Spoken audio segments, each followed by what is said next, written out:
messed with Reddit, and hell had no fury. Like, obviously this annoyed Apple quite a bit, and so removed Fortnite from the App Store entirely. Oh god. And this also brought about an entire market on eBay of people selling their used iPhones with Fortnite still installed. Don't delete Fortnite. You can't re-download it. St. Pete right now. Got a Pokemon? She's looking for Pokemon. But Pokemon Go was so insane and such a massive effect on like the world. It was the closest we got to world peace. Some people may blame video games for being what's wrong with this world, for why people are so violent, impatient, rude even, but not all games do that, but these ones might. This is the biggest video game controversies. This is by Diamond Bolt. Welcome back to Stanley Live. Oh wait, no, offline. Sorry, I gotta get used to that. Welcome back to Stanley Offline. Let's get into it. Let's go. Dang, the sun kind of came out, bro. History has taught us one thing. It's that gamers will get mad at anything. Sometimes over very understandable things like deceptive marketing and predatory in-game monetization, but mostly over really stupid shit like puddles, reused boat animations, and women. The history of video game controversies is not really a fun one at all. My threshold for what it takes to be a good video game is so low. I really don't require too much. All for the most part, to be honest, because as we all know, the gamer, when threatened, will always bust out their most reliable tool, the death threat. I'll come out my house and I'll break your fucking legs, you little prick! There have been a lot of really terrible things in the gaming industry that Overwatch! people have gotten very reasonably angry about, but as I'm sure we all know by now, it's always the really dumb stuff that gets people the most upset. And so today, I wanted to have a look at some video game controversies. Some big ones, some smaller ones, but mostly... I feel like a lot of it depends on what type of game you're trying to make. Some games just don't need the input. Just ones I thought were kind of funny. My bar is low, feel I want me? to start with the one that will be remembered for generations as one of the most important human rights movements in history. Okay. The Star Wars Battlefront 2 controversy. Wasn't this like a really good game? I thought this was getting like a lot of good praise when it came out. Before the game came out, EA announced that they plan to incorporate a loot box system that would basically allow players to just pay more money to be better at the game and skip ahead on the extreme FEA, yeah, that's long time it would take to do it normally. To unlock one of the more obscure characters in the game, like, you know, Darth Vader, one guy worked out in a Reddit post that in order to unlock enough in-game currency to get him, it would take about 40 hours of grinding.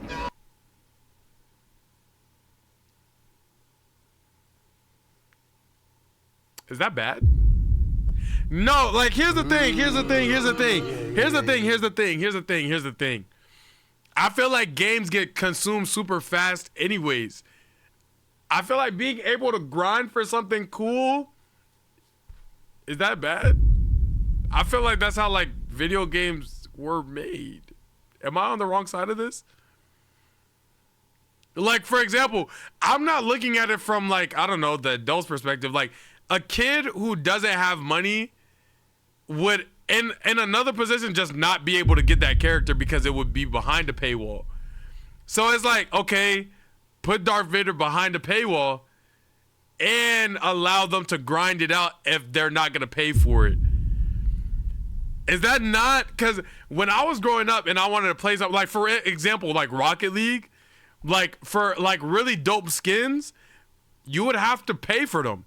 But you could grind and get like those mystery boxes and the cards and all that, and then you could just luckily like try to pull one. You get what I'm saying? So is that Or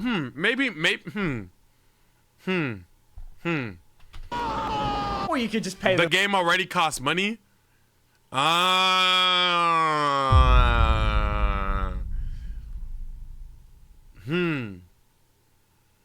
I'm trying to think of it in like a 2K route. Like $80. This prompted EA's official community account to respond to the post with the now legendary comment, "The intent was to provide players with a sense of pride and accomplishment for unlocking different heroes," and a bunch of other No, that's not the good route that they should have taken. That's not what I was stuff that agreeing nobody with. read because they were already too busy turning it into a copy pasta. But you didn't just mess with any site, EA. You messed with Reddit, and hell had no fury like Reddit scored. This reply quickly became the most disliked comment in Reddit history with over 600,000 downvotes.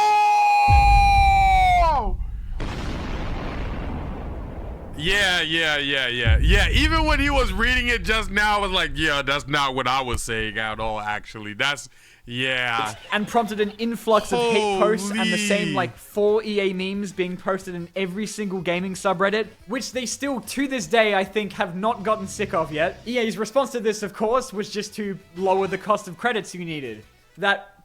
That wasn't the problem. I do think they removed microtransactions entirely on launch day, I guess out of fear of more banger Reddit memes, but Wikipedia says they still lost about $3 billion in stock value before the launch of the game because of the extreme negative reaction. So I think this may be one of the only times that getting really mad about something on social media has actually accomplished something. The uproar was so huge, in fact, that it even caught the attention of a few world governments who thought, wait a minute, these loot box things are kind of like gambling, eh? It's absolutely like gambling. I do think like loot boxes are crazy. But the thing is, if you could grind to get all the stuff, I feel like it's not that it makes loot boxes better, especially if it's a free game. If you could grind to get all this stuff, then I feel like, you know what I'm saying? I just feel like that is what it is. I mean, it's not the best user experience. I'm not going to sit here. The best user experience would be getting free video games and getting to play them for free entirely. That's the best user experience. But, like, the best thing isn't always the best thing for everybody. So, like, I'm not going to sit here and act ignorant to the fact that companies need money, inflation's happening. But, like, if they give me, like, a chance to get it, I am, like, not too upset about having the chance to obtain an item. All except the UK, of course. But I don't get no sense of accomplishment. I just dummy had to work harder to get it, though. Loot boxes were pretty sick, actually. I don't think any... Oh, no. EA's greedy. I'm not going to sit here and argue about that. EA's a greedy company. Yeah, EA's greedy, for sure. Was actually done about it, but I am sure they certainly thought about it for at least a couple minutes. Though I do think this is one of the major reasons you're now seeing games stealing your money with battle passes instead of loot box systems. Eventually, microtransactions did get added back into the game because of course they were, but at least in a very drastically different state to what they originally planned. So we did it, Reddit. Moving on from one of the greatest conflicts in human history to another. A gigantic mega corporation versus the guys who made Fortnite. Epic Games, who were clearly not satisfied with the measly $6 billion a year Fortnite makes, got tired of Google and Apple taking a 30% cut of all revenue from mobile versions of the game, and so introduced a direct debit option with a small discount where you could just send your money directly to Tim Sweeney's bank account, I guess. Obviously, this annoyed Apple quite a bit, who found it in violation of their store policy, and so removed Fortnite from the App Store entirely. Oh god, no! Now that the player base had obviously noticed, Epic Games struck back with an animation parodying Apple's dystopian 1984 commercial called 1980 Fortnite. What the f***? They screened in-game to rile up their 10-year-old fan base enough to band together and begin the hashtag Free Fortnite movement to try and pressure Apple into changing their minds. And this also brought about an entire market on eBay of people selling their used iPhones with Fortnite still installed. Don't delete Fortnite. You can't re-download it. Don't delete Fortnite. You can't don't delete. From there, the whole thing moved to court, and there's a whole novel's worth of info about it on Wikipedia if you want. But basically, Apple won in the end, and you still can't play Fortnite on the App Store. Yeah, so, well done. Yeah, I'm not gonna lie. There's not that measly little $6 billion that Fortnite had. They would have had to put up all of it just to make it through a quarter of the court system fees that Apple was about to drag them through. I'm not gonna lie. What? That measly $6 billion, Fortnite was gonna lose all of it. Just going to war with Apple. I don't even care if they were in the right. You think a court system about to go up against Apple? Crazy gang. What? It took a whole entire nation to like ban the iPhone. What was it? iPhones, and say that they're like predatory for it to even go to the court system and tell Apple that they couldn't change their phone charging system to like something. It was like a whole country or a whole nation or something like that. Yeah, Apple does not care about no measly 6B, bro. I'm not gonna lie. Epic Games for that one. Honestly, I'm not really sure who to side with here because I hate both of these companies, but can we all agree at least that the 1980 Fortnite thing was really funny? Bit of a smaller one for this next one, but it's so dumb that I just had to bring it up. An article written by game journalist James Davenport called "Oh, they did settle differences? Final boss with cheats and I feel fine," where he wrote about how he used cheat codes to slow down the game and make it easier for himself, was clearly intended to rile up some people given the title, but I don't think he expected to unleash the wrath of a horde of angry FromSoft fans telling him to go and off himself because he wasn't playing the game properly, which all culminated with maybe one of the funniest tweets of all time. You cheated not only the game, but yourself. You didn't grow, you didn't improve. You took a shortcut and gained nothing. This is what I tell myself when I'm in the gym. Like, I'm on the treadmill, it's 15 minutes into the jog, to the run, and I'm looking at myself and I'm like, bro, you could really stop this treadmill right now. And I'm like, but if I do, the only person I cheat is myself. I'd only cheat myself. For what? An extra 5 minutes of pleasure? This is literally how I talk to myself whenever I'm in the gym. You experienced a hollow victory. Nothing was risked and nothing was gained. Facts. It's sad that you don't know the difference. Which itself was then clowned on by about half of Twitter, where even the official Sonic the Hedgehog account stepped in to once again show off how incredibly based it is. Okay, I know I've been looking at mostly newer stuff in this video so far, but I did want to have a look at one of the most classic game controversies of all time, and look back on the hysterical panic caused by Pokemon's immense popularity in the 90s. In my opinion, parents should not let their kids watch Pokemon, play Pokemon, buy Pokemon Dang, cards. what's wrong with playing Pokemon? Nah, she ain't never experienced Soul Silver and it shows. She ain't never played this and it shows, bruh. She never played Heart Gold and Soul Silver and it shows. She ain't never walked through this cave. She ain't never walked through this cave, gang. She don't know what it's like to walk up to the tower, gang. She doesn't know what it's like to fight. Yo, stop it, bro. Don't even. She don't know what it's like to have your Cyndaquil telling you, bro. She don't know. She don't know. She don't know. She doesn't know. She doesn't know. She doesn't know. You can't blame her. She doesn't know. She doesn't know.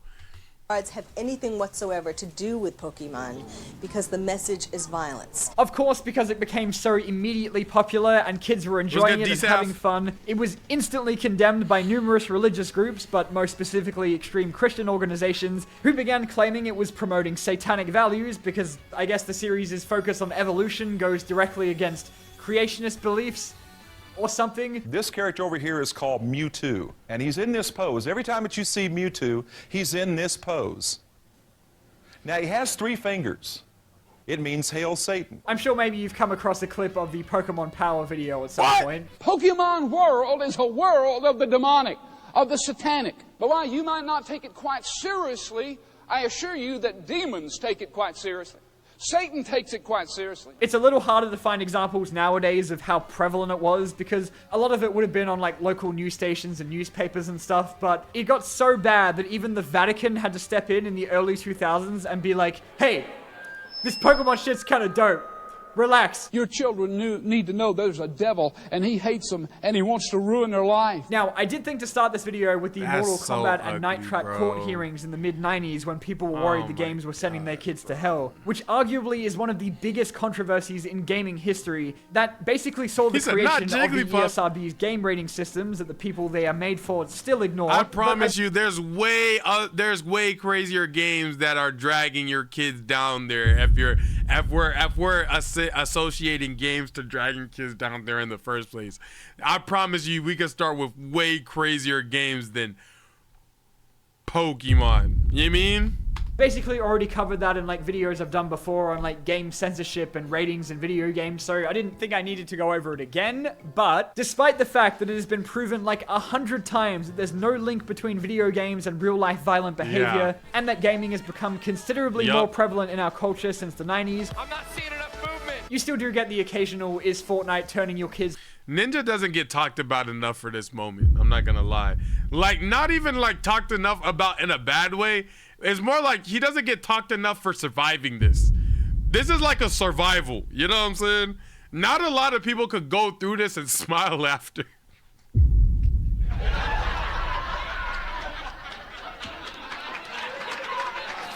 He doesn't get enough credit for being able to smile after this, bro. You see me come off of this, bro, I'm not smiling for a straight year and a half. I have to do this. Nobody moved, just staring at me. It's cold in New York. I'm not smiling for a year and a half, 2 years at least, gang. He doesn't get enough credit for bouncing from this, bro. Since the 90s. I'm not seeing enough movement. You still do get the occasional "is Fortnite turning your kids into a violent murderer" news report every now and then. Fox News, for example, in their infinite wisdom, once called Mass Effect a sex simulator because there are like 5-second long romance scenes in that game. And here's how they're seeing women. They're seeing them as these objects of desire, as these, you know, hot bodies. I mean, they don't show women as being valued for anything other than their sexuality. Cooper, have you ever played Mass Effect? No. It's really hard to know what was actually a big deal at the time because these news stories always make these things out to be like the end of the world. Right. Plenty of what's known here as hentai games. But history repeated itself in 2016 when Pokemon Go first came out, and it cannot be understated how huge this game was when it came out. Pokemon Go to the polls. With a game this big, it was inevitable that they would have some absolute dumbasses playing it. Like the people that kept congregating in extremely dangerous places like near railway tracks and roads, or even police stations, often enough that it forced authorities across the world to issue statements with very crucial information such as, "do not run into trees," which obviously in turn caused the media to start warning everybody that this game was going to kill your children. St. Pete right now. Got a Pokemon? She's looking at Pokemon right now. The list of Pokemon Go related incidents that contributed to the hysteria and controversy. This was massive though. I'm not gonna lie, as like if I was an official, I would have been worried during this time. Pokemon Go was so insane. I didn't get to participate at all, but Pokemon Go was so insane and such a massive effect on like the world. It was the closest we got to world peace. It was the closest that we've been to world peace. I'm not gonna lie, that's how massive it was. But like, yeah, people were definitely taking it too far. I'm not mad at this. This was definitely like the Flappy Bird incident on steroids. At the time is basically endless, but a couple of my favorites include one girl in the US who went to a river in search of a water Pokemon and instead came across a dead body, a guy in Oregon that said he got stabbed in the shoulder but didn't want to go to the hospital because that meant he couldn't keep playing the game, and if you're ever feeling down about yourself, just remember that at least you're not one of the numerous people who played Pokemon Go while driving a car. This is what happens when gamers actually go outside. There were so many of these reports and incidents that even Niantic had to release an official statement to be like, hey, what the fuck? Then, of course, there was the very unfortunate issue of the seemingly randomly generated Pokestops appearing in very inappropriate locations, like cemeteries or the US Holocaust Museum. Nah, cemetery to get like a ghastly or something is crazy. Yeah. To get a ghost type is crazy. Yeah. The notoriously homophobic and awful Westboro Baptist Church in Kansas even appeared as a gym, which somebody hilariously placed a Clefairy called Love is Love in front of, which pissed them off so much that they started ranting on social media about it, calling Clefairy a sodomite. Sodomite. I really doubt that any game is going to give us this many hilarious headlines and kick up that much of a stink from concerned parents. No, people were literally putting their life to the side and made real life a video game. I'm telling you. Pokemon, I'm telling you, bro, if like Pokemon Go could have came out the same time like Meta was making the augmented reality glasses, it would have went to the moon. Like it would have went to the moon. Like, oh my God, if like augmented reality glasses were ready when Pokemon Go was out, gang, it would have went to the stars, bro. I'm not gonna lie. And it already went like crazy anytime soon, but I wouldn't even say that Pokemon Go was the worst controversy the series has been involved in. The only one in this video that I'd say is big enough to rival the Battlefront fiasco would have to have been the enormous backlash to Pokemon Sword and Shield for a number of reasons, but mostly because of the decision to not include all 5 billion Pokemon in the game. Made much worse, of course, by the then recently announced Pokemon Home app that would allow you to transfer Pokemon between games that would now only work if they were in the Galar Pokedex. And so began an international movement some were calling Dexit, which, okay, is pretty funny, that swept across the internet where Pokemon fans united to spam every single post that the official Pokemon Twitter account made with hashtag bring back the national Dex, as if the intern running that account wasn't already miserable enough having to run the official Pokemon Twitter account. It was probably inevitable that a series with over, what, like 1,000 Pokemon now was eventually going to have to stop putting them all in every game unless you just wanted them to port the same low quality models in every new entry. Wait a minute. Game Freak claimed this was being done to not take up too much space and also said they could focus on improving the quality of other areas of the game. Right. They also said that the models in the game were being made from the ground up, which prompted Reddit detectives to data mine the game and investigate whether they were just being ported from Sun and Moon. And so began another wave of Twitter spam with hashtag GameFreakLied. And though there was a very small effort to try and get a more positive one trending with hashtag ThankYouGameFreak, it was of course completely overshadowed by all of the basement dwellers. They did eventually add more Pokemon to the game through the DLCs, but because that was behind a paywall, I imagine that probably didn't help things very much. At all. I do think we can agree that it's understandable why people were upset about this, but I think it just got a little bit out of hand. Pokemon Scarlet and Violet, as far as I know, also don't have every Pokemon ever made in the game either, but thankfully I didn't hear nearly as much about that as I did people complaining about the That's because quality it of the came out game. in the past And now, further. a moment of silence to remember the absolute disaster that was the launch of the Xbox One. Microsoft's genius plan. Yeah, when you're talking about like sealing a fate, man, the Xbox One was a tough time for Xbox, bro. On unveiling their I think this single-handedly brought them like 48% closer to like their business, like going out of business. brand new console included showing off such amazing features as always needing to connect to function. It definitely sped up their shelf life. The fact that it would actively lock you out of playing used games, that it would always need an internet connection to play games, and that it would cost $100 more than the PS4. Sweet. Fortunately, we have a product for people who aren't able to get some form of connectivity. It's called Xbox 360. Right. So stick with 360. That's your message if you don't. Well, if you don't like. as is the pattern by now in this video, this caused such a big stink online that That was Microsoft so quickly bad. changed their mind only a couple weeks later and reversed most of these decisions and most importantly got rid of the damn Kinect. But regardless, they will never be able to undo the damage from getting savaged by Sony's response. Yeah. This is how you share your games on PS4. Ha!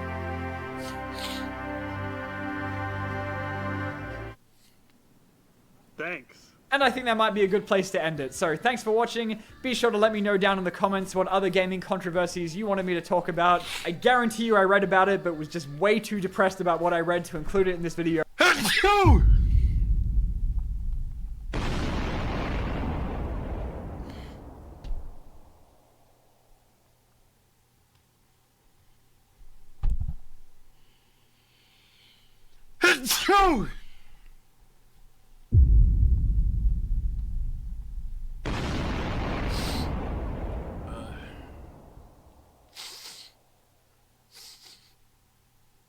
If you guys enjoyed that video, make sure to click this video right here. It's just as entertaining as the video that we watched together. Thank you, chat, for the bless yous. I appreciate y'all.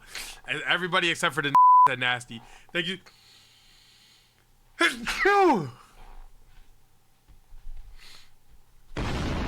This video is just as entertaining as the video that we just watched. Don't take my word for it. Take Big Bro YouTube's word for it. They're the ones who recommended it.